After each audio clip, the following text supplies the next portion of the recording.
परंपरांच्या दरबारामध्ये आज या ठिकाणी ही भागवत कथा आयोजित झाली आणि ही भागवत कथा महाराज श्रवण करत असताना अनंत अशा प्रकारचं पुण्य लागत असतं आणि हे पुण्य आपल्याला प्राप्त होत असते। म्हणून आपण सुद्धा या ठिकाणी आला, भगवंताच्या दरबारामध्ये आला, काही ना काही चांगले दोन शब्द आपल्या कानावर पडले, आपलं जीवन सुंदर अशा प्रकारचं निर्माण होत असते। म्हणून ही भागवत कथा श्रवण करण्याकरता आपण येत चला।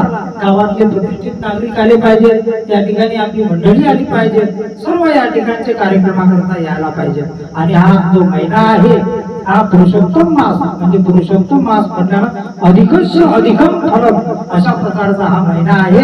या महिन्यामध्ये जर भगवंताला आपण थोडंसं जरी अर्पण केलं तर भगवान परमात्मा आपल्याला पुरेल एवढं अर्पण करतात, आपल्याला दुप्पट अशा प्रकारचं अर्पण करतात। म्हणून त्या भगवंतावर आपली निश्चित भक्ती असली पाहिजे। त्या भगवंताच्या